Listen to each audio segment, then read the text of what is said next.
Bonjour, Fercile encore. On est le 30 juillet 2020. Alors je viens sonner la trompette une seconde fois aujourd'hui encore. Et je viens proclamer le retour de notre Seigneur Jésus-Christ. Amen. On est dans les temps où le Seigneur nous envoie des signaux de sa venue. Les douleurs de l'enfantement se font, les contractions sont plus prononcées, comme on dit. C'est comme quand la femme doit accoucher. Alors, elle fonctionne normalement. Quand arrive le 9e mois, alors elle commence à sentir des bouts par-ci, par-là. Mais la semaine où elle doit accoucher, les contractions ne commencent pas ce même jour-là. Mais les contractions ont déjà commencé depuis avant. Et parfois, elle les sent un peu, même à partir du 6e, du 7e mois. Mais c'est juste souvent des contractions annonçant que bébé est bien en train de se localiser dans la cavité ou bien, etc., etc. Amen. Alors là où on est, alors les douleurs ne font que s'intensifier. On ne peut pas dire que on est ignorant de ce qui se passe autour de nous. La seule différence qu'il peut y avoir entre les différentes personnes, c'est qu'il y a certains qui vont dire il n'y a rien là. Il y a d'autres qui vont lever la tête en se disant « Oh, il faut que je prête attention ». Il y a d'autres encore qui vont se dire « Je pense que c'est le temps et plus que jamais, il faut que je m'y consacre entièrement à 100% parce que je ne veux pas rater ces événements-là, ce moment-là pour ma vie. Amen. Parce qu'il s'agit de toute une vie. Jésus-Christ a dit « À quoi servirait-il à un homme de gagner le monde entier s'il devait perdre son âme ?» Alors ça, c'est une grande leçon pour chacun d'entre nous. Il est donc très important que nos âmes soient en sécurité et les âmes des nôtres, de nos voisins, de nos amis, des membres de nos familles, de toute personne que nous aimons. Il est donc important que on choisisse de se sacrifier parce que plusieurs dépendent de nos prières, de notre intercession pour se réveiller. Amen. C'est très, très important. Alors que le Seigneur nous donne vraiment de ne pas passer à côté de notre tâche, à savoir travailler de manière à ce que d'autres aussi puissent venir au Seigneur et que nous-mêmes nous puissions laisser de côté tout ce qui nous distrait pour nous consacrer vraiment à notre Seigneur, corps, âme et esprit. Amen. Alors aujourd'hui, je viens apporter une vidéo sur la mort pour tous. Mort physique ou mort spirituelle, à toi le choix. Amen. Alors nous sommes dans le temps où nous allons tous mourir. Je suis désolée de vous dire ça. Alors quand le Seigneur m'a appelé en 2017, et il m'a appelé, il m'a donné Apocalypse 6, il m'a donné Apocalypse 7. Mais après cela, ça c'était en janvier. Et puis en février, il m'a dit Ursule, le moment est venu pour toi de rentrer à la maison. Alors j'étais contente, c'était le moment extraordinaire. Et après cela, il fallait que je me concentre sur la lecture de la Bible parce que le Seigneur voulait que j'enseigne en ligne. Alors j'avais déjà cette barrière-là, à savoir comment affronter toutes ces personnes-là qui, dès qu'ils voient une personne en train de prêcher, surtout une femme, ils bondissent sur elle. Dès qu'ils voient une femme en train de prêcher, ils bondissent sur elle.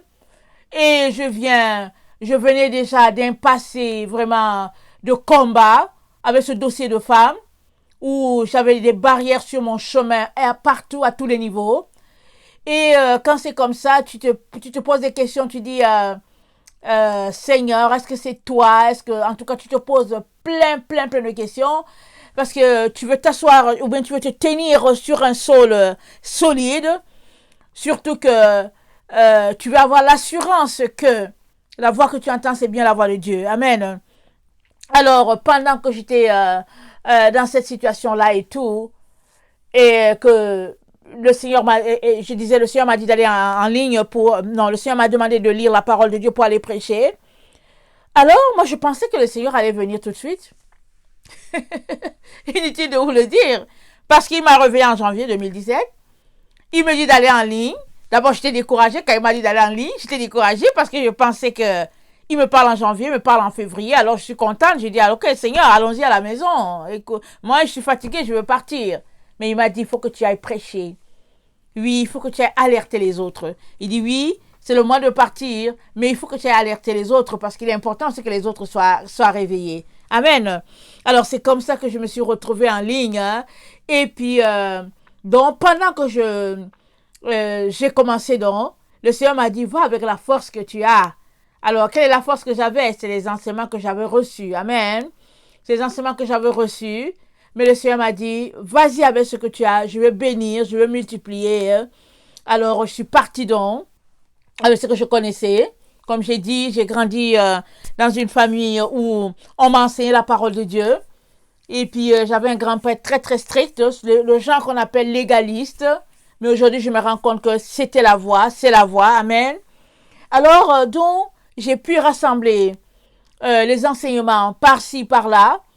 Et puis, dans la prière, toujours, Seigneur, aide-moi à ne pas passer à côté. Et aujourd'hui encore, je prie pour que s'il y a, par exemple, un message que j'ai déjà apporté qui a un peu des erreurs, je dis, Seigneur, aide-moi, viens à mon secours, que ça ne soit pas retenu contre moi. Parce que la Bible dit que ceux qui enseignent fassent attention. Amen, qu'ils fassent attention. Alors, il est donc très important de venir devant le Seigneur. Et quand il nous donne le titre, d'aller de prier et puis de s'assurer que on n'est pas en train d'égarer la foule. Amen. Alors, avec tout ce temps-là, ça va faire 3 ans que je suis en ligne. Et moi, en janvier 2017, je pensais déjà qu'on allait rentrer à la maison. Mais ça a fait 3 ans. Amen. 3 ans où le Seigneur a eu à me montrer plus d'autres choses. Pardon, il y a des messages, par exemple, que j'ai apportés en 2017, que si c'était possible, il y a des éléments que j'ajouterais, ou bien de la lumière que j'apporterais. Mais vous savez, avec plus de 800 vidéos, on ne va pas s'arrêter à faire ce tri. Amen. Je prie juste que j'ai dit, Seigneur, s'il y en a qui m'ont pris dès le début, je prie qu'ils puissent grandir avec ce que j'apporte. Amen. Et Seigneur, bénis, donne-leur la compréhension qu'ils doivent comprendre, donne-leur de saisir ce qu'ils doivent comprendre qui est bon pour leur âme. Amen. Alors, avec donc ces 3 ans, j'ai pu voir que le Seigneur m'a aidé à grandir. On grandit toujours. Amen. On grandit toujours. Et je suis donc arrivée à la compréhension que, on va tous mourir. Amen. Je suis arrivée à cette compréhension-là. Mais avant d'arriver à cette compréhension, mon grand-père nous l'avait déjà dit. Il nous avait dit que la récolte sera faite, qu'il y a eu une récolte et que la terre a été moissonnée et que tout est parti et tout est passé par le feu. Mais que il y a eu une branche de justice qui a repris et le Seigneur a replanté sur la terre. Et ça fait partie de ceux qui vont se retrouver sur le mont Sion, Apocalypse 14, et ils sont repartis avec une racine nouvelle, et pour 1000 ans, amen, et une racine pure, une racine sans tache, et un peuple acquis. Ce sera ce groupe-là, ces sacrificateurs-là, à la gloire de Dieu. Amen. Mais avant d'arriver là, ils vont passer par la mort. Amen. Donc d'ici là que Jésus vienne, il y a un groupe qui ne mourra pas. Mais nous qui sommes en Occident, en tout cas ceux surtout qui sont en Amérique du Nord, nous, la bande de l'Amérique du Nord, l'Antichrist est juste à côté. Comment penses-tu que tu vas passer outre? Surtout que un message circulera contre les chrétiens. Surtout que Babylone, qui est les États-Unis, est juste là. Et que Dieu a dit à ses enfants, sortez du milieu d'elle, parce qu'elle sera récompensée. Attendez, il faut qu'on lise ça rapidement. Apocalypse 18. Qu'est-ce que le Seigneur dit? Il dit,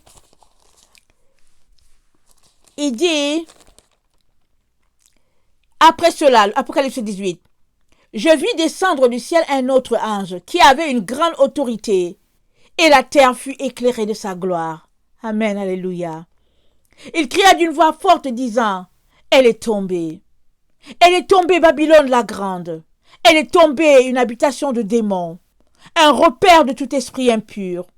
Un repère de tout oiseau impur et odieux. Parce que toutes les nations ont bu du vin de la fureur de son impudicité. Et que les rois de la terre se sont livrés avec elle à l'impudicité. et que les marchands de la terre se sont enrichis par la puissance de son luxe. Et j'entendis du ciel une autre voix qui disait, « Sortez du milieu d'elle, mon peuple, afin que vous ne participiez point à ses péchés, et que vous n'ayez point de part à ses fléaux. Car ses péchés se sont accumulés jusqu'au ciel, et Dieu s'est souvenu de ses iniquités. Payez-la comme elle a payé. Rendez-lui au double selon ses œuvres. Dans la coupe où elle a versé, versez-lui au double. Autant elle s'est glorifiée et plongée dans le luxe, autant donnez-lui de tourments et de deuil. Parce qu'elle dit en son cœur, je suis assise en reine. Je ne suis point veuve, et je ne verrai point le deuil. À cause de cela, et en un même jour, ces fléaux arriveront. La mort, le deuil et la famine, elle sera consumée par le feu, car il est puissant, le Seigneur Dieu qui l'a jugé. Et tous les rois de la terre qui se sont livrés avec elle à l'impudicité et au luxe pleureront et se lamenteront à cause d'elle, quand ils verront la fumée de son embrasement. Se tenant éloignés, dans la crainte de son tourment, ils diront « Malheur, malheur, la grande ville Babylone, la ville puissante, en une seule heure est venu ton jugement. » Je vais m'arrêter là. Alors Dieu nous demande de sortir du milieu d'elle. Mais Babylone, si Babylone c'est les États-Unis par exemple ne sont pas dans le Canada. Sortir du milieu d'elle, c'est sortir de ses pensées, de son esprit, de son style de vie. Et nous savons tous que les États-Unis, c'est eux qui ont donné le tempo sur toute la terre en ce qui concerne la séduction, en ce qui concerne les films. Écoutez, Hollywood alimente la planète Terre. Tout le monde, toutes les personnes, quand elles ont un peu réussi, elles veulent arriver à New York. Elles veulent arriver aux États-Unis. Quand elles ont un peu d'argent, elles accumulent l'argent dans les pays du tiers-monde parce qu'ils veulent arriver aux États-Unis. Ils veulent voir New York, ils veulent arriver aux États-Unis. Et quand ils arrivent aux États-Unis, ils ont réussi. Et le Seigneur nous dit de sortir de cette mentalité-là. De sortir de l'esprit de Babylone. C'est un esprit de commerce, c'est un esprit de séduction, c'est un esprit de luxe, c'est un esprit de gloire de ce monde. Voilà ce qu'est Babylone. Et Dieu nous dit de sortir de là. D'être pris pour des campagnards. Pour des personnes qu'on n'aimerait pas voir. Pour des personnes que quand tu les regardes, tu détournes le regard, comme notre Seigneur dans Ésaïe 53. Et Jésus veut qu'on soit pris pour ces personnes-là. Pourquoi? Parce que ce n'est que comme ça qu'on va attirer sur nous les faveurs divines. Parce que tout ce que Babylone privilégie, tout ce que Babylone élève, c'est en abomination à notre Dieu. Et Dieu nous demande de sortir de Babylone. Et Babylone est juste là. Quand ils annonceront leur nouvel ordre mondial, comme je l'ai déjà dit, commenceront les 7 années de Daniel. Certaines personnes disent que ça a déjà commencé. Moi, je prends le début à l'annonce du nouvel ordre mondial. Amen. Jusqu'à ce que le Seigneur me dise autre chose. Et s'il me dit autre chose, c'est sûr, je ne manquerai pas de venir vous dire que bon, voilà, au fait, ça a déjà commencé à telle période. Amen. Mais toujours est-il que on est donc appelé à sortir du milieu d'elle parce que quand les 7 années de Daniel commenceront, rappelons-nous, l'ange même, je pense que c'est l'ange Gabriel, qui a dit à Daniel que ça s'est divisé en 2. 3 ans et demi, et puis 3 ans et demi. Donc, il y a un 3 ans et demi, quand c'est annoncé, 3 ans et demi, et puis vers la fin des 3 ans et demi, pendant que les 3 ans et demi vont commencer, ils vont commencer à persécuter les chrétiens, on va commencer à les tuer, et puis la mort par pendaison, par la mort, ça va revenir. Ils vont tuer les chrétiens comme des petits pains. Ils vont les tuer. Alors, comme on ne tue pas les pains, on va les tuer comme les petits oiseaux. On va tuer les chrétiens. Et il va arriver au moment où ils vont tuer jusqu'à ce que ils vont éliminer les 2 témoins de la fin. C'est écrit dans l'Apocalypse 11. À partir de là, quand ils vont se tourner en Amérique du Nord, en Occident, quand ils verront qu'ils ont éliminé toutes les personnes qu'ils doivent éliminer parce que ces personnes refusent de prendre la puce ou bien leur vaccin, alors ils vont se tourner vers ceux-là qui ont pris les vaccins avec eux. Parce que ceux-là qui ont pris le vaccin, la Bible dit qu'ils sont morts spirituellement. Et ceux-là qui vont refuser le vaccin, ce sera ceux qui vont mourir physiquement. Alors, à toi de choisir. Où veux-tu te trouver? C'est sûr que, brûle pour point comme ça, tu vas te dire, ok, c'est pas grave, je vais prendre le vaccin. Je connais beaucoup de chrétiens qui ont dit qu'ils allaient prendre le vaccin parce qu'ils n'y voyaient pas de problème. Ils n'ont même pas pensé à la puce. Ils pensaient tout simplement que oui, il y a une maladie sur la terre qu'on appelle le Covid. Il ne faut pas qu'elle vienne nous attraper, alors prenons le vaccin. Mais ce n'est que de la séduction, c'est des hérésies montées de toutes pièces pour semer en toi la peur et te dire d'aller prendre le vaccin. Mais arrêtons-nous d'abord simplement là. Est-ce que tu sais que toi là, en tant qu'être humain, tu produis des anticorps? Tes anticorps sont suffisants pour combattre contre toute maladie. Ça, je vais te dire. Quand bien même ce sera un cancer, tu as les anticorps qui te donneraient de combattre. Et il suffit souvent que tu changes ton régime alimentaire. Si tu étais quelqu'un qui mangeait beaucoup de viande ou bien, je sais pas, du poisson, des animaux, c'est des choses qu'il faut changer. Parce que vous savez, Dieu nous a créés, Dieu est un avec nous. Il nous a créés et nous sommes un. Amen. Alors, il a créé la nature. C'est un, tout est un. Alors, si nous disons que nous sommes avec Dieu et que Dieu n'est pas pour la mort et que nous passons notre temps à manger de la viande, manger du steak, manger les poulets, les animaux et tout ça, et souvent on mange la viande en saignant. Écoutez, on mange ça. Quand on s'arrête et qu'on veut penser à ce Dieu-là, on va se rendre compte qu'on est en train de pécher. Parce que Dieu est contre la mort. À un moment donné, tu vas t'arrêter et tu vas te rendre compte que non, c'est trop. Seigneur, je ne veux pas manger trop comme ça, de viande ou quelque chose comme ça. Non, c'est une affaire de cheminement, de marche. Donc, alors, tu n'as pas à craindre toute leur propagande voulant créer la peur en toi. Tu es capable de produire des anticorps. Je suppose que tu as une maladie, tu es capable de produire des anticorps. Il y a des gens qui prennent les vaccins à chaque année contre la grippe.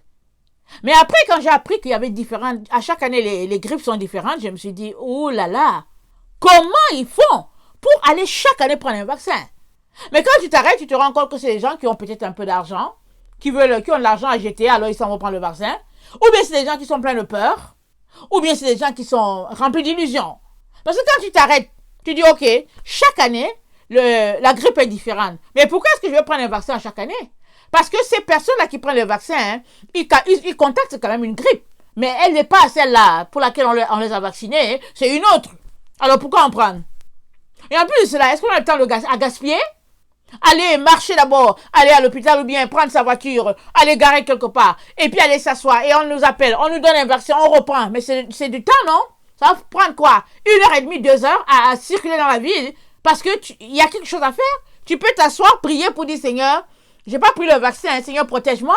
Si tu passes 2 heures à prier, alors je peux te dire que tu auras beaucoup fait avancer l'œuvre de Christ. Tu auras fait avancer l'œuvre du royaume des cieux. Alors, ces questions, excusez-moi, ces questions de mentalité, ces questions de raisonnement. Alors, il est donc important que toi, là, tu t'arrêtes, là, que tu commences déjà à régler certaines choses.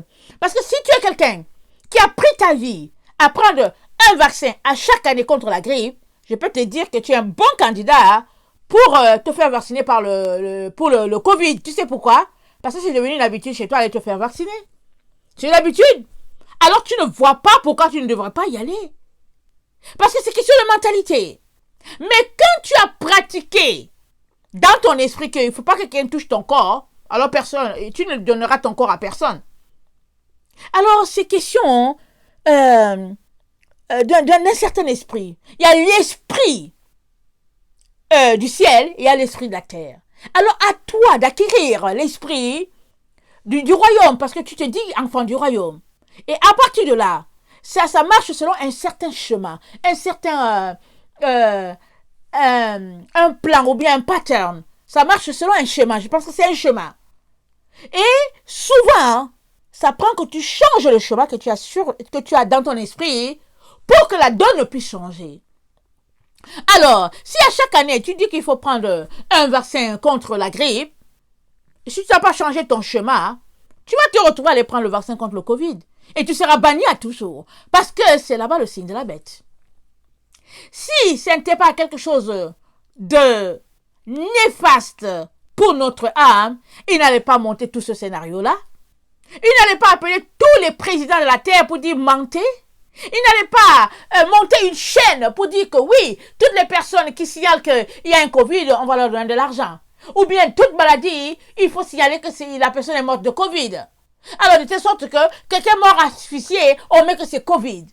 C'est toute une machine, c'est monté pour faire croire aux gens qu'il y a une maladie qui est là qui va nous terrasser, et puis bon voilà c'est grave, etc., etc. Mais Dieu est là pourquoi? Dieu est là dans ta vie pourquoi? Réponds à cette question.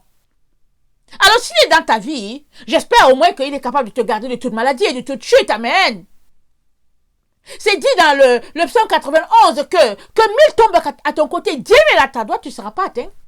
Alors si tu as pris l'habitude de réciter ce psaume-là, ou bien de te l'appliquer, qu'est le Covid devant 1000 ou 10 000 qui vont tomber à ta droite là?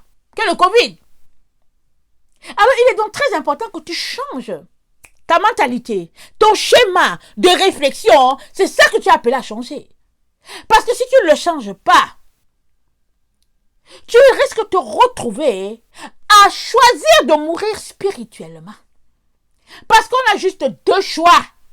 Il n'y a pas un troisième. Hein. Écoute-moi bien, tu n'as pas trois choix. Tu as deux. Soit tu acceptes de mourir physiquement, en refusant de prendre le vaccin, la puce et tout, et ils vont te tuer. Tu es juste à côté de l'Antichrist. Tu es là. Les États-Unis sont là. Ou bien, tu dis non, je ne veux pas mourir. J'ai un avenir prometteur. Alors tu vas aller prendre la puce. Et puis en l'espace de 7 ans, maximum, on aura fini avec toi. Et puis tu seras séparé à tout jamais de Dieu. Et si tu veux mon avis, je vais te dire, ça ne vaut pas la peine. Ça ne vaut pas la peine de vivre peut-être un maximum de 7 ans ou de 10 ans sur cette terre pour après être séparé à tout jamais de Dieu et puis devenir un animal sur cette terre.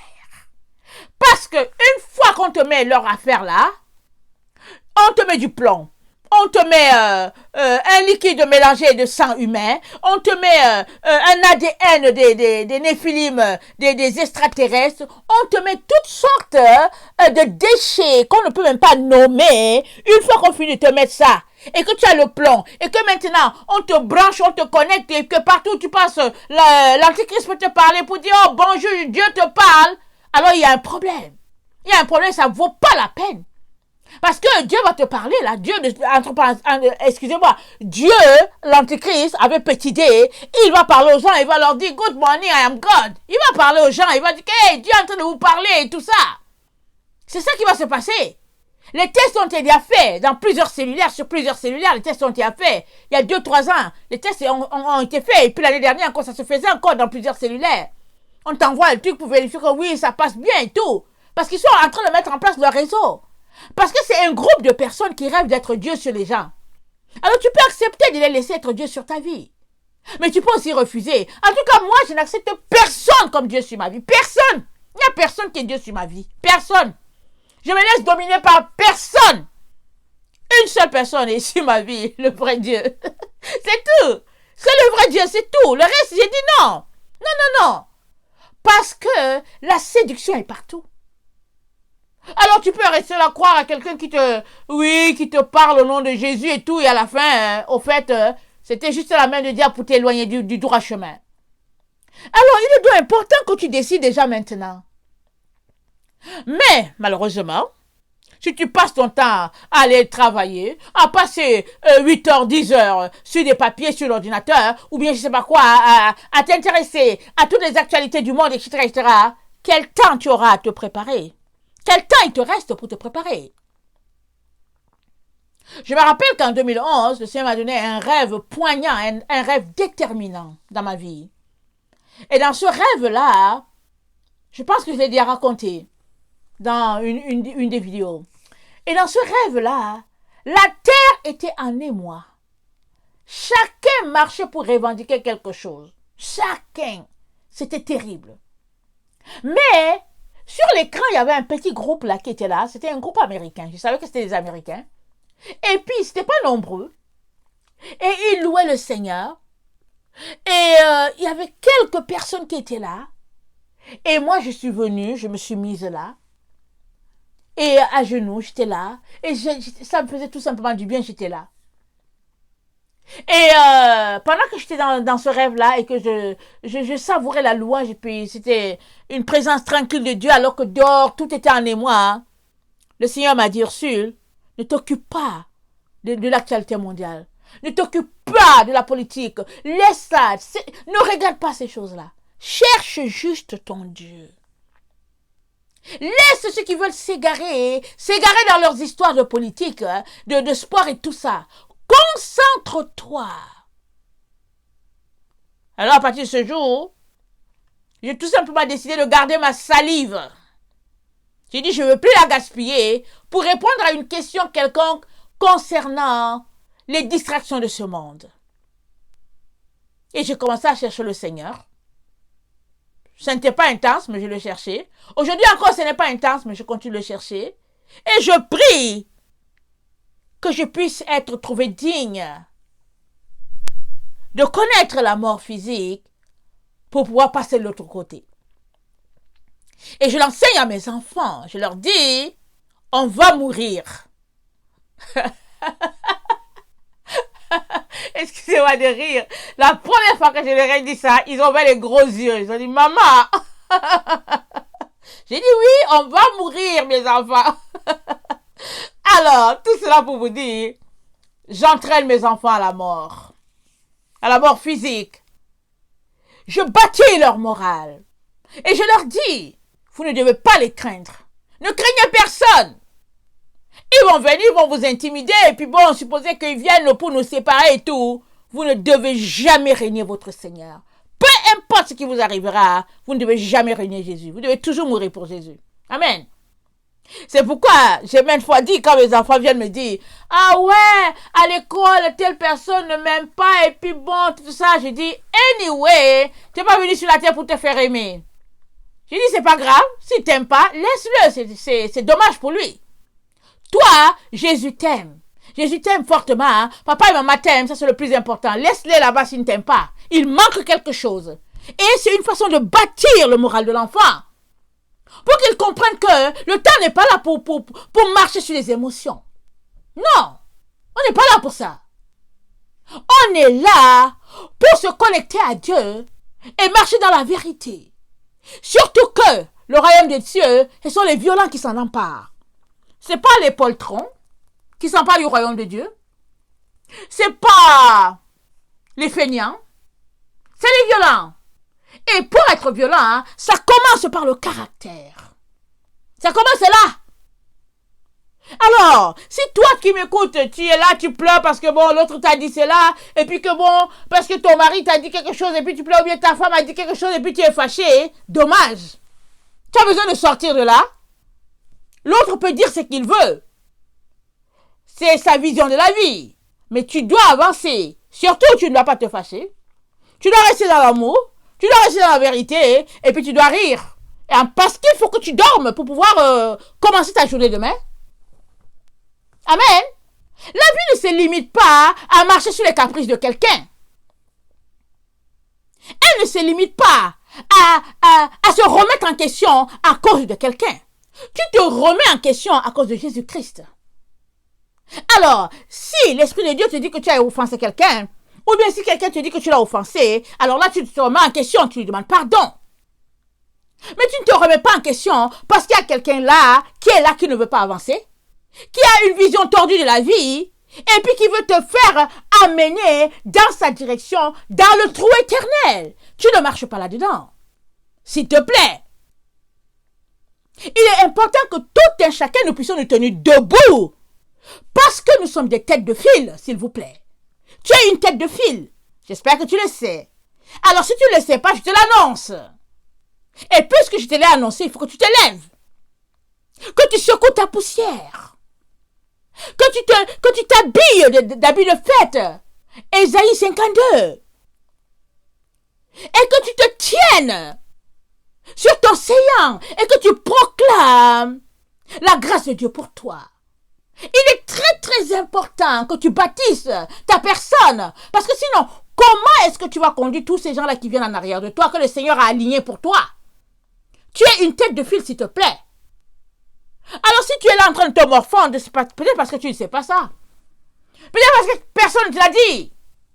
À partir du moment où que je t'informe, là, il est important que tu te lèves. Peut-être qu'il te reste 3 ans pour te bâtir, mais voilà, tu as 3 ans, c'est beaucoup. Lève-toi et bâtis-toi afin de sauver le plus grand nombre. Ça, c'est très important, s'il te plaît. Alors, merci pour l'exhortation. Je ne sais plus où j'étais. Alors, la mort pour tous, mort physique ou mort spirituelle, à toi le choix. Alors, comme je le disais, je semble un peu perdu, mais on va s'arrêter pour regarder certains mots, ok? Parce que je ne sais plus où est-ce que je voulais en venir, mais j'aimerais que tu comprennes que tu es appelé à choisir entre la mort physique et la mort spirituelle. Alors, si tu choisis la mort physique, sache que tu te retrouveras dans la présence de Dieu. Si tu choisis la mort spirituelle, alors tu vivras comme un peinard sur cette terre bientôt. Tu prendras la puce, tu rouleras en Lamborghini, tu auras tous les repas que tu veux, le caviar, le jambon, et puis voilà, du vin, etc., etc. Mais tu finiras séparé à tout jamais devant Dieu. Alors là, je me retrouve. Alors, je disais que pour 7 ans ou 10 ans d'une telle vie, ça ne vaut pas la peine. Ça ne vaut pas la peine. Tiens-toi debout. Tiens-toi droit. Au moins que tes enfants voient que tu es quelqu'un de droit. Que les enfants puissent voir ça pour dire que oui, ma mère, elle est droite. Mon père, il est droit. Et puis bon, je vais faire comme eux. Que d'être un lâche, d'être un poltron, et à la fin, amener toute ta famille à te mettre à genoux devant l'Antéchrist et puis perdu à tout jamais. Parce que qu'est-ce que la Bible dit? Allons-y lire. Où est-ce que je suis? Allons-y lire Apocalypse 13. Je vais passer en revue certains versets. Et après cela, on va regarder ce qui se tient entre la mort physique et la mort spirituelle. On va voir ce qu'il y a entre les deux. Amen. Apocalypse 13, 7 à 8. Et il lui fut donné de faire la guerre aux saints et de les vaincre. Et il lui fut donné autorité sur toute tribu, tout peuple, toute langue et toute nation.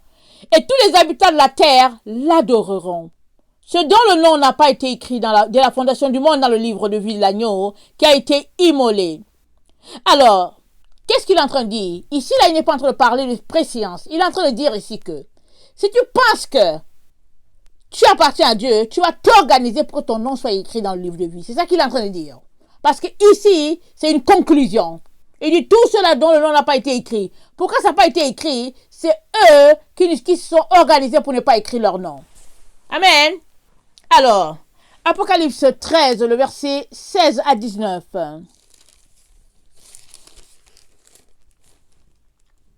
Et il fit que tous, petits et grands, riches et pauvres, libres et esclaves, reçussent une marque sur leurs mains, droite ou sur leur front, et que personne ne put acheter ni vendre sans avoir la marque, le nom de la bête ou le nombre de son nom. Amen. Personne ne pouvait acheter ou vendre sans avoir la marque. Attendez. La marque sur la main droite. Attendez. Personne ne pouvait acheter ni vendre sans avoir la marque, le nom de la bête ou le nombre de son nom. Donc voilà. Apocalypse 14, le verset 9 à 11. Et un troisième ange les suivit en disant d'une voix forte: si quelqu'un adore la bête et son image et reçoit une marque sur son front ou sur sa main, il boira lui aussi du vin de la fureur de Dieu, versé sans mélange dans la coupe de sa colère. Et il sera tourmenté dans le feu et le soufre, devant les saints anges et devant l'agneau. Et la fumée de leur tourment monte au siècle des siècles. Et ils n'ont ni de repos, ni jour, ni nuit, ceux qui adorent la bête et son image, et quiconque reçoit la marque de son nom. C'est ici la persévérance des saints, qui gardent le commandement de Dieu et la foi de Jésus. Amen. Et puis, Apocalypse 15, le verset 1 à 2, ça dit ceci. Puis je vis dans le ciel un autre signe, grand et admirable, et 7 anges, car par eux s'accomplit la colère de Dieu. Et je vis comme une mer de verre, mêlée de feu, et ceux qui avaient vaincu la bête et son image et le nombre de son nom, debout sur la mer de verre, ayant des harpes de Dieu. Et ils chantent le cantique de Moïse, le serviteur de Dieu, et le cantique de l'agneau en disant, « Tes œuvres sont grandes et admirables, Seigneur Dieu Tout-Puissant. Tes voies sont justes et véritables, Roi des nations. Qui ne craindrait, Seigneur, et ne glorifierait ton nom? Car seul tu es saint. Et toutes les nations viendront se prosterner devant toi, parce que tes jugements étaient manifestés. » Alléluia. Apocalypse 20, 4 et 5. Et je vis des trônes, et ceux qui s'y assirent fut donné le pouvoir. À ceux qui s'y assirent fut donné le pouvoir de juger. Et je vis les âmes de ceux qui avaient été décapités à cause du témoignage de Jésus, et à cause de la parole de Dieu, et de ceux qui n'avaient pas adoré la bête, ni son image, et qui n'avaient pas reçu la marque sur leur front et sur leurs mains. Ils revinrent à la vie, et ils régnèrent avec Christ pendant 1000 ans. Et les autres morts ne revinrent point à la vie jusqu'à ce que les 1000 ans fussent accomplis. C'est la première résurrection. Amen. Alors tout est là, 2 groupes bien tracés.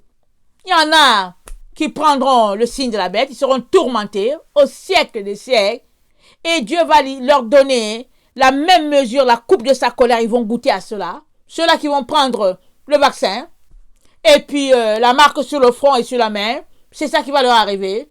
Et il y a le groupe de ceux qui ne prendront pas, ils vont mourir, mais c'est dit ici qu'ils sont revenus à la vie, et ils sont assis sur des sièges pour juger les autres qui se sont souillés. Alors, tu as ici, tu peux choisir que tu veux gagner tout de suite. Alors, tu prendras le vaccin du Covid. Et puis, tu prendras la puce après. Et tu seras séparé à tout jamais. Tu auras une certaine gloire. Et puis, bon, voilà. Ou bien tu peux dire, je préfère le retardement de ma bénédiction. Alors, ils n'ont qu'à me passer au fil et à l'épée, comme ils veulent, je ne bougerai pas. Mais, il faut que tu te prépares. Si tu ne te prépares pas, tu ne pourras pas tenir. Si tu es un poltron, qui lèche les bottes des hommes, celui qui a peur, la crainte des hommes, celui qui respire par les hommes, celui que quand il veut quelque chose, il demande la permission des hommes, si c'est ça que tu fais, tu ne pourras pas passer. Tu ne pourras pas te tenir devant un homme pour dire que je me tiens pour Jésus. Puisque tu es poltron. Puisque tu crains les hommes. Il faut que tu sortes de là. Et il faut que tu gagnes d'abord ton combat à toi de t'humilier devant les hommes. Parce que tu les crains. Parce que si tu ne crains pas Dieu plus que tu crains les hommes, tu ne pourras pas t'en sortir. Et il faut que tu te débarrasses de tes liens. De tous tes vices, de tout ce que tu chéris, que le Père n'aime pas. Tu as besoin de te débarrasser de cela maintenant. Ainsi, tu pourras te tenir devant les autres. Parce qu'il y a beaucoup qui marchent dans l'illusion. Justement, c'est ça qui se tient entre les deux groupes. L'illusion se tient entre les deux groupes. Ceux qui sont dans l'illusion, c'est ceux qui sont séduits. Alors l'illusion se tient entre les deux groupes. C'est au milieu. Si tu sors de l'illusion, personne n'aura ta tête. Parce que tu marcheras dans la vérité. Allons-y regarder la définition. Illusion. Interprétation fausse de ce que l'on perçoit. Apparence dépourvue de réalité. appréciation conforme à ce que quelqu'un souhaite avoir, mais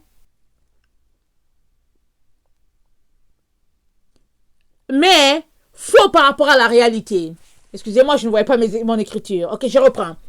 Une autre explication, c'est une appréciation conforme à ce que quelqu'un souhaite croire, mais fausse par rapport à la réalité. Une autre définition encore, c'est une déformation prise pour exact de la perception d'un objet réel, habituellement sensoriel, surtout visuel ou auditoire. Donc voilà. Alors plusieurs sont pris dans l'illusion. Comme l'église de Laodicée, on va la lire. L'église de Laodicée était dans l'illusion. Et Jésus lui a dit tout de suite. Jésus n'a pas attendu, n'est pas passé par 4 chemins pour lui dire la vérité. Apocalypse 3, le verset 15. Le verset 14. Écrit à l'ange de l'église de Laodicée, voici ce que dit l'Amen. Le témoin fidèle et véritable, le commencement de la création de Dieu. Je connais tes œuvres. Je sais que tu n'es ni froid ni bouillant.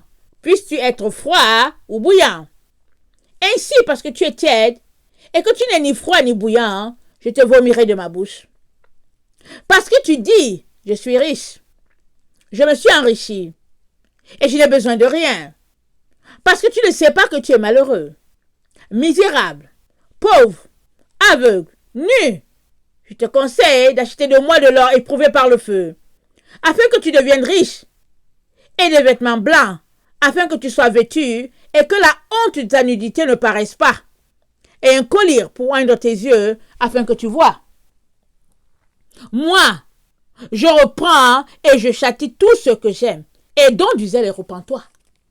Alors Laodicée était dans l'illusion. Verset 20. Voici, je me tiens à la porte et je frappe. Si quelqu'un entend ma voix et ouvre la porte, j'entrerai chez lui, je souperai avec lui et lui avec moi. Celui qui vaincra, je le ferai asseoir avec moi sur mon trône. Comme moi j'ai vaincu et je me suis assis avec mon Père sur son trône. Celui qui vaincra. Laodicée, c'est la dernière église, c'est notre génération, c'est notre époque. On nous a appris à marcher dans l'illusion, dans la séduction. On est dans toutes sortes de vices. Et Jésus dit, si tu vains, si tu domines, si tu réussis à gagner ton combat, alors tu vas t'asseoir avec lui sur son trône. Alors, elle était dans l'illusion, cette église-là. Elle dit, Jésus lui dit, tu penses que tu es riche, mais tu es pauvre. Elle pensait qu'elle était habillée, Jésus lui dit que tu es nue. Elle pensait elle voyait, Jésus lui dit, tu es aveugle. L'illusion totale. Mais elle était là-dedans. Versée dans les biens matériels, versée dans la séduction de ce monde, versée dans l'habillement où tout est dehors. Le dos est dehors, les femmes portent des culottes, elles portent des pantalons, elles font ce qu'elles veulent, elles ont les seins dehors, le ventre dehors. Ça dit que toutes sortes de séductions possibles.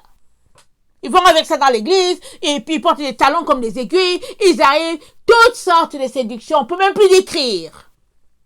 Et Laodicée est convaincue d'être dans la vérité. C'est pourquoi c'est Laodicée encore qui porte le masque et qui s'assoit les dimanches à l'église pour adorer Dieu. Laodicée a déjà été séduite une fois. Elle se croit riche alors qu'elle est pauvre. Elle croit voir alors qu'elle est aveugle. Elle croit qu'elle est vêtue alors qu'elle est nue. Voilà pourquoi elle croit que Dieu va apprécier qu'elle porte le masque en disant qu'elle obéit aux autorités. Alors Laodicée porte un masque. Ça fait pitié. Et elle s'assoit pour adorer Dieu. Qui l'eût cru? Voilà. C'est là que Laodicée est rendue. Et donc, important qu'on s'arrête. Si on n'est pas capable de gérer ce dossier-là, je ne vois pas comment on va pouvoir se tenir devant ces bourreaux-là pour dire, tu sais quoi, j'ai choisi Jésus. Parce qu'ils vont te torturer. Compare ta vie à celle de Pierre. Pierre, il était tout le temps avec Jésus. Et pourtant, ce n'était même pas Jésus qui était, c'était même pas lui, Pierre, qui était à la barre, c'était Jésus qui était à la barre. Lui, il se chauffait quelque part. Ce n'est même pas les soldats qui lui ont dit s'il était avec Jésus. C'est quelqu'un dans la foule qui lui a dit, est-ce que toi, tu n'es pas avec cet homme-là? Pierre a dit non, 3 fois. Imagine Pierre, toujours avec le Seigneur, qui a renié le Seigneur. Et imagine-toi qui est assis devant la télévision matin, midi, soir, en train d'écouter, les politiciens te disent où est rendu le Covid. Comment vas-tu faire? Tu n'es pas capable de t'asseoir 20 minutes pour prier. Tu n'es pas capable de prendre une demi-journée pour jeûner. Tu n'es pas capable de lire la Bible pendant 1 heure. Comment tu vas faire? Commence maintenant. Il est important que tu commences maintenant. Parce qu'il faut que j'élève ta conscience. Afin que tu comprennes que les temps sont durs. Nous sommes à un temps de la fin. Nous sommes à la fin. Nous sommes au début de la fin, si tu veux. Mais ce qui est dommage, c'est que tu continues de croire. Tu continues d'être dans l'illusion. Tu crois à des mensonges. Tu crois à l'illusion. Et tu te dis, non mais c'est encore loin. Ou bien tu te dis, quand Jésus va venir, il va me prendre et puis tu es assis là. Tu imagines comment Jésus va venir te chercher et puis tu vas t'envoler avec lui. Ça c'est l'illusion. Est-ce qu'il t'a parlé? Est-ce qu'il a confirmé à ton esprit qu'il se réjouit de la vie que tu as avec lui? Ça c'est très important. Parce que l'esprit confirme à notre esprit qu'on est enfant de Dieu. Oui, tu peux me dire, Ursule, écoute, la Bible dit la foi. Il dit, tu peux dire, oui, j'ai la foi que je suis enfant de Dieu. Mais il est important que l'esprit confirme à ton esprit. Parce qu'il faut que tu saches où est-ce que tu te situes. De telle sorte que si tu n'es pas conforme vraiment à ce que Dieu attend, hein, que tu ailles changer. Et ça, c'est dans une relation d'intimité avec le Seigneur, hein, que l'esprit te dit qu'en tout cas, ici, là, il y a quelque chose qui ne va pas, va changer cela. Ou bien ici, j'ai offensé le Saint-Esprit et puis je vais aller me repentir. Mais si tu es pris dans l'illusion, tu ne sauras jamais. Tu vas juste continuer d'avancer dans l'illusion. C'est bien que quand le vent va venir, tu vas juste fuir. Tu vas dire, oh non, je ne connais pas Jésus. Tu vas juste dire, oh non, je ne veux pas mourir, s'il vous plaît, s'il vous plaît.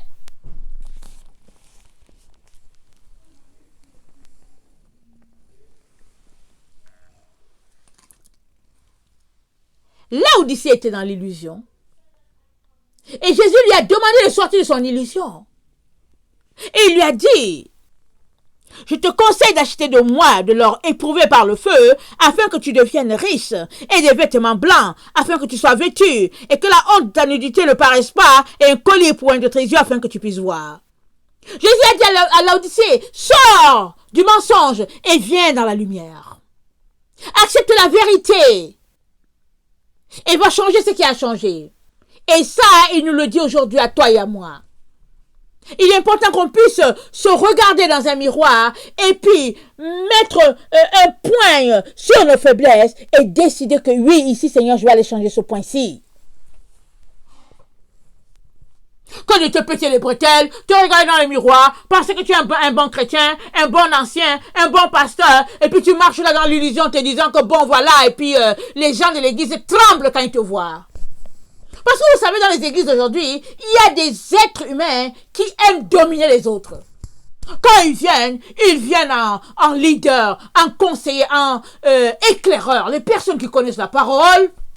Ils vont venir et ils viennent pour t'enseigner, mais ils te racontent des mensonges, ils te remplissent de bobards. C'est-à-dire, ils te remplissent des choses qui ne sont pas vraies du tout.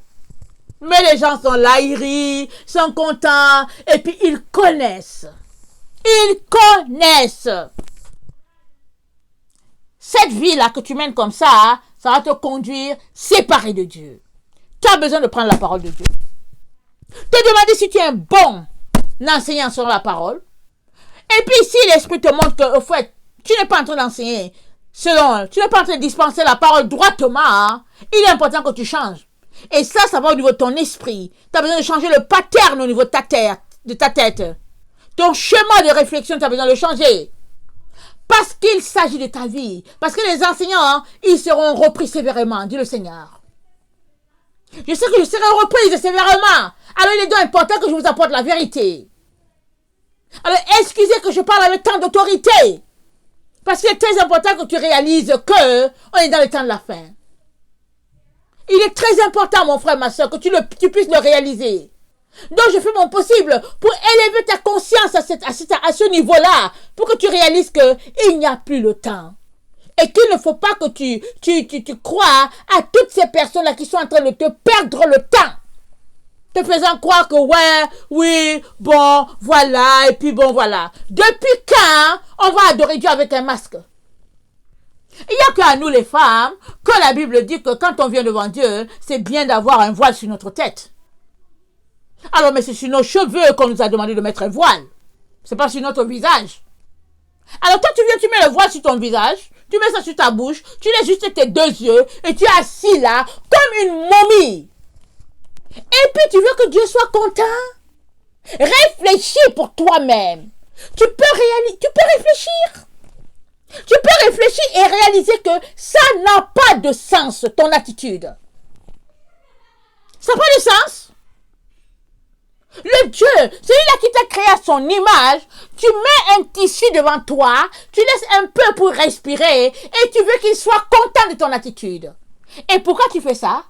Parce que des hommes t'ont dit de mettre cela? S'il te plaît, accepte de changer. Crains Dieu. Crains Dieu. Crains-le lui seul. Et il te donnera la force de tenir devant toutes ces distractions-là de la vie. C'est la distraction. C'est de la distraction. N'accepte pas ça. Et surtout, n'enseigne pas ça à tes enfants. Hein?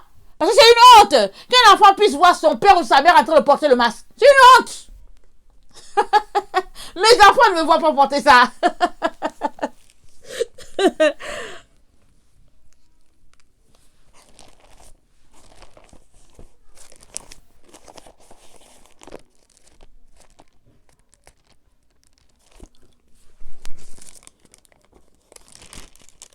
On va lire dans Ésaïe 30. Amen. Ça parle aussi d'illusion.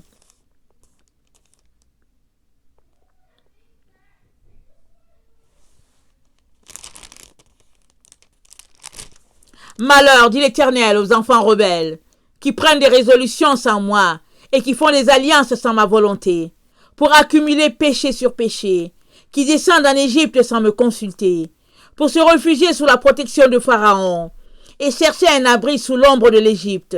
La protection de Pharaon sera pour vous une honte, et l'abri sous l'ombre de l'Égypte une ignominie.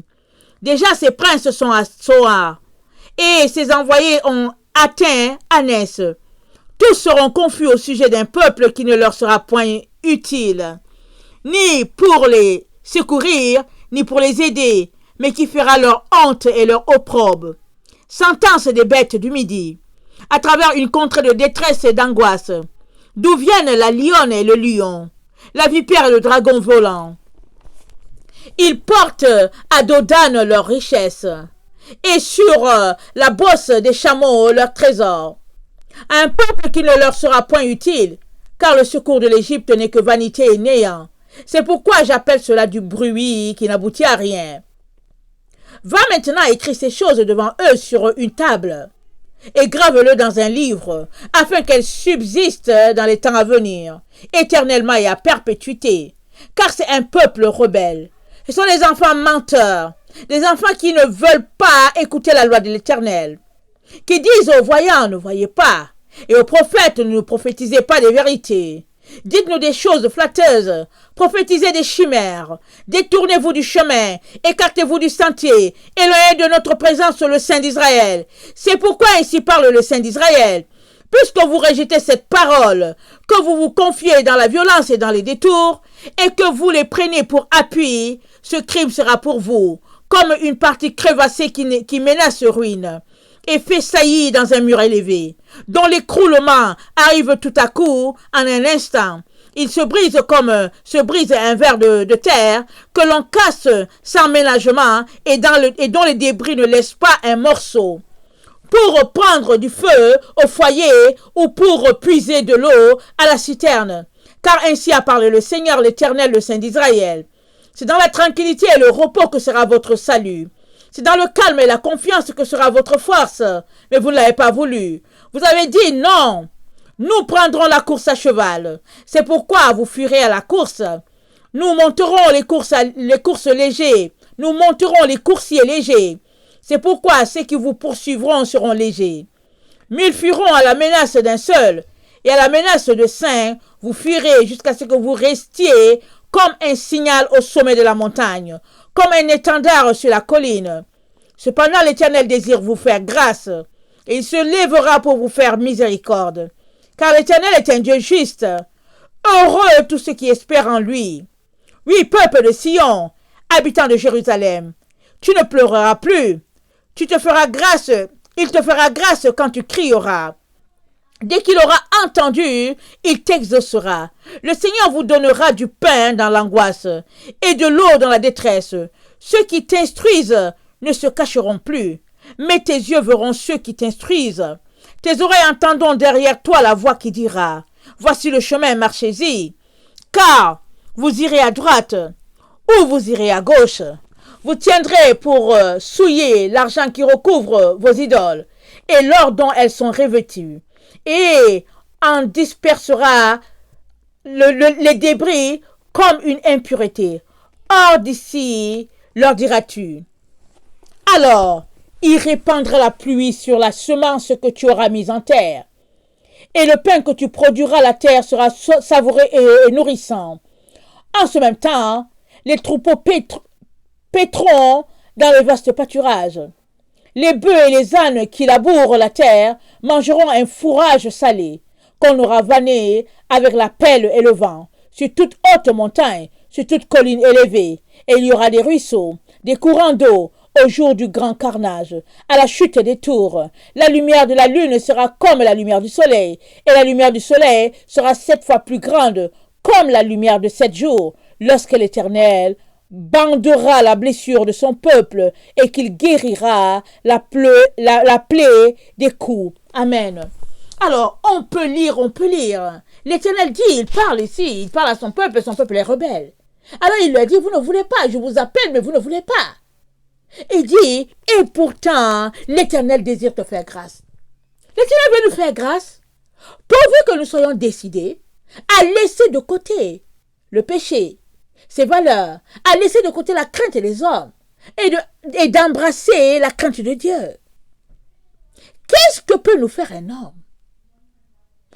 Il va juste nous insulter, il va juste nous humilier, et les autres vont rire, vont applaudir, et c'est tout.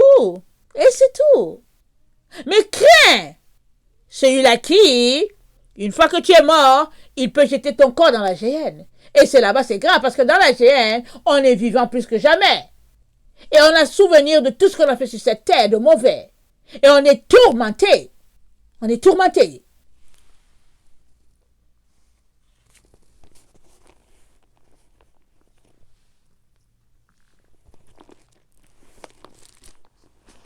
Excusez-moi. Proverbe 14.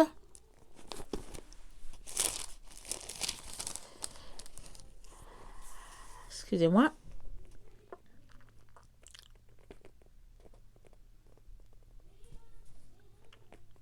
Proverbe 14, verset 18.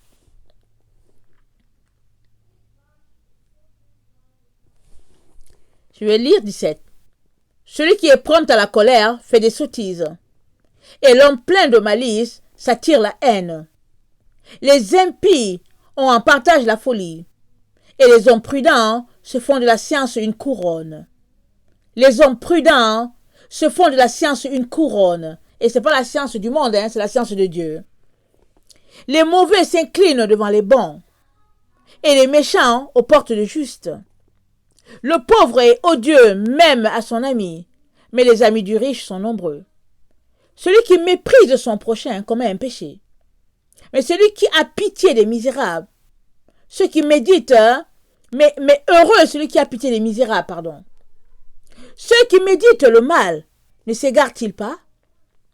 Mais ceux qui méditent le bien agissent avec bonté et fidélité. Tout travail procure l'abondance, mais les paroles en l'air ne mènent qu'à la disette.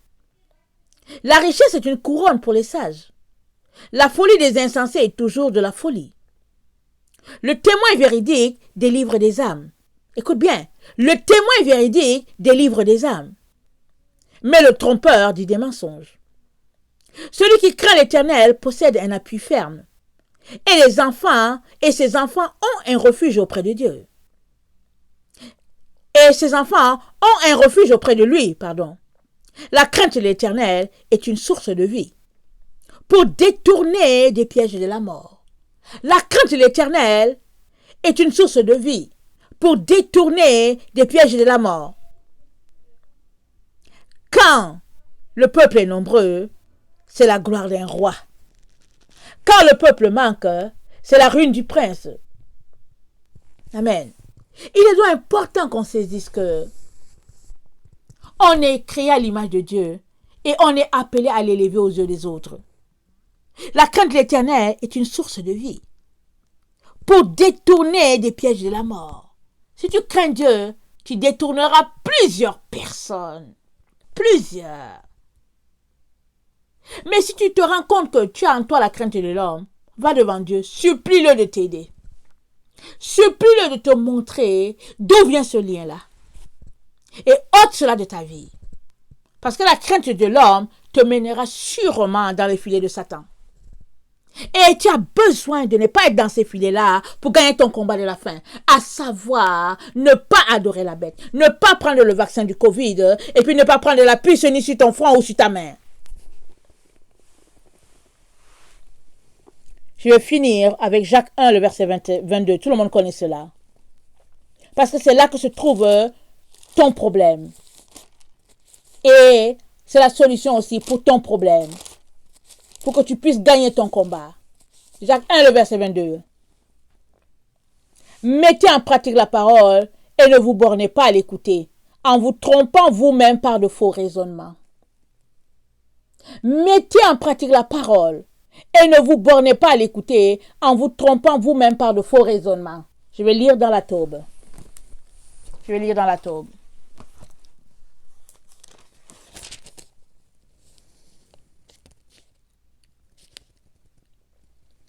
Mais devenez des réalisateurs de la parole et pas seulement des auditeurs qui s'abuseraient eux-mêmes. Waouh!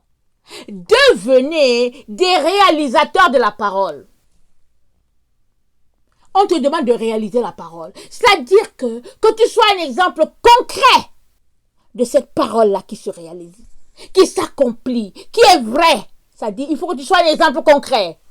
Donc, deviens un réalisateur de la parole. Si c'est comme ça que tu choisis de vivre à partir d'aujourd'hui, parce que tu ne le faisais pas avant, peut-être pour une raison ou d'une autre, tu vas gagner ton combat de cette fin de temps. Tu le gagneras sûrement. Parce que tu te rendras compte que la parole de Dieu, c'est une épée à double tranchant. Elle t'instruit d'un côté et puis elle juge de l'autre. Il est donc très important que tu réalises que cette même parole-là que tu lis, que tu confesses avec ta bouche, cette même parole te jugera. Assure-toi de ne pas tomber sous elle. Parce que si cette parole-là juge et qu'elle applique l'autre, le revers, le tranchant de l'épée, alors tu périras par la même parole. Jésus a dit quoi? Il dit, c'est pas moi qui vous juge, la parole de Dieu est celle qui vous juge. Assurons-nous de ne pas tomber sous le jugement de cette parole, parce que ça serait grave. Amen. Que le Seigneur bénisse sa parole. Amen. Vous savez quoi? Ce n'est pas compliqué, ce n'est pas difficile. N'ayez pas crainte. Dieu nous aidera. Il est avec nous. Mais nous devons faire notre part. Et notre part, c'est d'être droit d'esprit. C'est de ne pas jouer à l'hypocrite. C'est de ne pas dire une chose et poser une autre action. Parce que quand on est hypocrite, on finit par être livré. Parce que c'est dit dans, un Thessaloniciens ou 2, en disant que parce qu'ils n'ont pas aimé la vérité, alors Dieu les a livrés. Il est donc important qu'on ne soit pas livré. Je vais lire, je vais finir par ça, ok? J'avais dit que j'allais finir par Jacques. Je vais finir par cela. Parce qu'il est très important qu'on se rafraîchisse la mémoire dans ce temps où nous sommes. C'est toujours important de lire la parole, parce que la parole, elle reste ancrée dans notre esprit. Amen. Et cela nous donne d'être connectés au trône. Amen. Alors, 2 Thessaloniciens 2, ça dit, car le mystère de l'iniquité agit déjà, il faut seulement que celui qui le retient encore ait disparu. Et alors paraîtra l'impie que le Seigneur Jésus détruira par le souffle de sa bouche, et qu'il anéantira par l'éclat de son avènement. L'apparition de cet impie se fera par la puissance de Satan, avec toutes sortes de miracles, de signes, de prodiges mensongers, et avec toutes les séductions de l'iniquité pour ceux qui périssent, parce qu'ils n'ont pas reçu l'amour de la vérité pour être sauvés. Ils ne l'ont pas reçu, ils ne l'ont pas voulu. Alors si tu es quelqu'un qui n'aime pas la vérité, qui aime passer par derrière pour faire des coups bas, et qui est hypocrite, qui parle par derrière, qui fait des choses comme ça, alors tu vas te retrouver pris dans cette situation d'égarement-là. Amen. Et je t'encourage à ne pas avoir ce type de comportement-là, parce que ce n'est pas des bons comportements. Ce n'est pas digne d'un enfant de Dieu. Allons devant le Seigneur, et puis venons devant lui pour lui dire, Père, j'ai tel problème, aide-moi à prendre le dessus, aide-moi à gagner mon combat, aide-moi à dominer. Alors, j'aimerais lire cette même partie dans 2 Thessaloniciens, dans la Taube. Ok? C'est, je vais lire à partir du 10. Dans la Taube, attendez, ça dit ceci. Je dirais que ma phrase commence mal. Ok, on va commencer à 8. Alors se révélera l'impie que le Seigneur Jésus détruira du souffle de sa bouche et anéantira par l'éclat de son avènement, de sa venue. Quant à la venue de l'impie, marquée par l'activité de Satan, elle se manifestera par toutes sortes d'œuvres puissantes, de miracles, de prodiges trompeurs, et par toutes les séductions de l'injustice pour ceux qui périssent. Non, pour ceux qui perdent. Non, pour ceux qui se perdent, faute d'avoir accueilli l'amour de la vérité qui les aurait sauvés. Voilà le mot. Faute d'avoir accueilli l'amour de la vérité qui les aurait sauvés. Vous savez, Dieu est trop bon. Jamais tu ne diras qu'il n'a essayé de te sauver. Jamais. Et Dieu, pour te sauver, il envoie sa parole. Il peut l'envoyer par un enfant. Il peut l'envoyer par une femme. Il peut l'envoyer par quelqu'un que tu ne connais même pas. Et il l'envoie. Et il va voir comment tu te comportes. Alors tu peux prendre la parole, rejeter, piétiner, et puis insulter l'envoyé. Dieu, il voit tout. Et après, un moment vient, il dit, bon, ça va. Parce que pendant qu'il envoie la personne, il regarde ton cœur. Il voit jusqu'où tu le crains. Ou si tu crains plutôt, en tout cas les hommes, ou bien si tu es plutôt en train de jouer à être son enfant. Parce que quand tu es le vrai enfant de Dieu, dès qu'il dit une parole, tu agis tout de suite dans le sens de Dieu. Mais quand tu es imbu de toi-même et que tu penses que tu es quelqu'un, Dieu peut dire quelque chose et tu vas faire le contraire. Et tu vas dire après tout, et puis après, je suis le roi à bord de mon bateau. Mais il réglera ton cas parce que la parole qu'il a envoyée, c'est elle qui te jugera. Amen. Que le Seigneur nous donne vraiment d'avoir du sérieux dans ce que nous faisons et de craindre ce Dieu-là. Parce qu'il est redoutable dans sa colère. Et cette colère, il ne l'a pas réservée pour ses enfants. C'est pour ses ennemis. Mais si tu te comportes à son ennemi, tu te retrouveras pris dans cette colère-là. Amen. Je vous aime beaucoup. Et Dieu davantage. Alors prenez le temps pour écouter la parole. Faites-le en séquence, en petits morceaux. Parce que je sais que souvent c'est long, mais c'est important d'être instruit, c'est important de bâtir ton esprit afin de gagner ce combat-là. Soyez bénis, Maranatha, Jésus revient. Amen. Amen.